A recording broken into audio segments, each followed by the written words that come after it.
Day number 7, 100 days journey for our church anniversary. Ang teksto po natin ay makikita sa Lucas Kapitulo 13, versikulo 10 hanggang 16. And he was teaching in one of the synagogue on the Sabbath. And behold, there was a woman which had a spirit of infirmity 18 years, and was bowed together, and could in no wise lift up herself. And when Jesus saw her, he called her to him, and said unto her, Woman, thou art loosed from thine infirmity. And he laid his hands on her, and immediately she was made straight and glorified God. Ang doktrinal at wastong interpretasyon sa bahagi ng talata na ating binasa ay mapagkukunan natin ng praktikal na aplikasyon sa pangangailangan ng mga tao ngayon.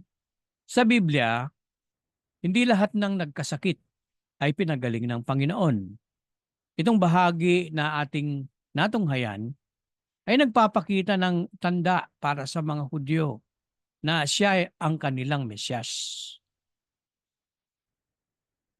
Ginawa niya ang himala sa araw ng Sabat upang maipakita ang kanyang kapangyarihan.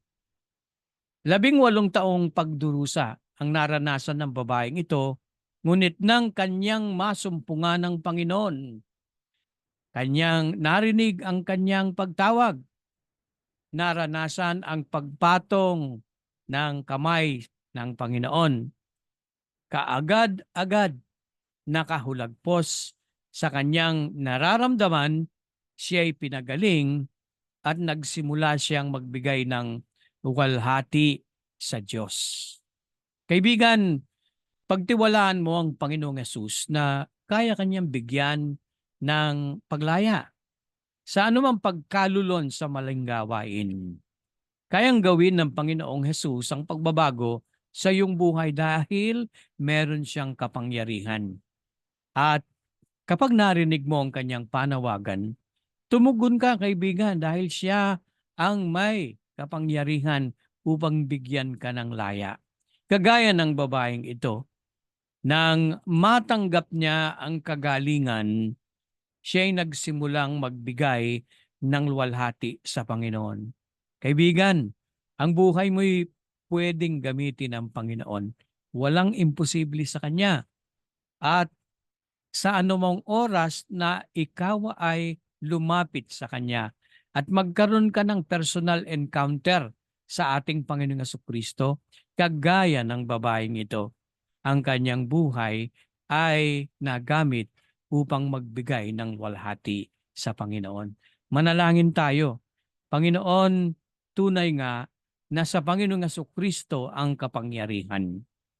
Ano man pong uri ng pagkahulagpos sa maling gawain, kayo, Panginoon, ay may kapangyarihan at ang iyong biyaya na sisikatan ng aking kaluluwa at buhay ay magbibigay ng kagalingan doon sa aking maling mga ginagawa.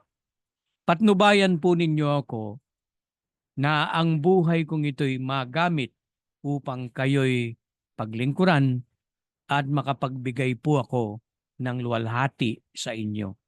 Ito ang aking samot dalangin sa pangalan ni Jesus. Amen.